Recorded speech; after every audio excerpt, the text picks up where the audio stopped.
the Prime Minister called on His Holiness Pope Francis at the Vatican. You are already aware of some of the details of that very special meeting. But as you know, this is a unique occasion as the last interaction between the Prime Minister of India and the Pope was in June 2000, when late Prime Minister Shri Atal Bihari Vajpayee met Pope John Paul II at the Vatican. This is a private audience that the Prime Minister had with the Pope. The two leaders discussed many topical issues, including the COVID-19 pandemic, economic and health recovery from the pandemic, the issue of climate change and the environment. You can judge the warmth of the conversation by the fact that the meeting was to have been a 20-minute schedule, but lasted for around an hour. The Prime Minister invited Pope Francis to visit India at an early date.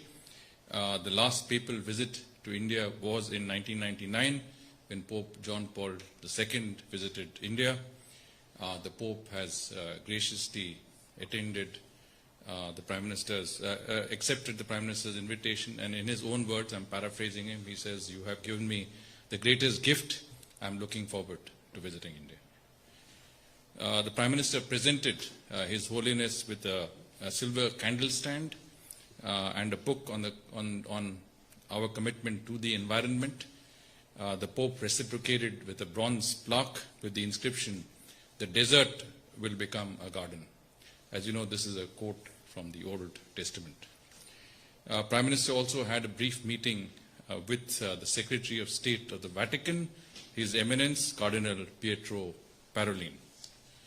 The meeting between the Prime Minister and His Holiness the Pope was a very personal meeting. In other words, they spent time on a one-to-one basis. I know that the meeting was characterized by warmth and candor. Both, I think, the Pope and the Prime Minister spoke of a number of issues which, as I mentioned, are topical and relevant to societies all over the world. How do you deal with this issue of the COVID pandemic? What have we done in terms of our own health preparedness, best practices in India? Also issues of which are relevant to the world, like climate change, the environment. I think there was also a conversation of a number of unique steps that we have taken in our own way to help communities and people in distress all over the world, whether it was facilitating evacuations in Iraq or from Yemen or from different parts of the world, Afghanistan. I think, and of course, His Holiness took a lot of time to explain to the Prime Minister about the Vatican, about their work, about some of the interesting, artifacts and memorabilia that is there in the Vatican. It's like a museum. It's a very unique, I would say, place which has housed, centuries of religious and spiritual objects, of reverence for people all over the world. So it has to be seen in that context.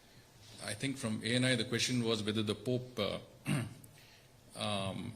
about the the invitation that the Prime Minister extended to the Pope. The timeline. If there's timeline, when will he be? That's right. So, we didn't the Prime Minister and the Pope did not discuss the dates of the visit. Prime Minister said, please visit India at your earliest convenience. Obviously, the actual details will be worked out through diplomatic channels. The fact of the matter is the Prime Minister did invite the Pope. The significance of the invitation is well known to all of us.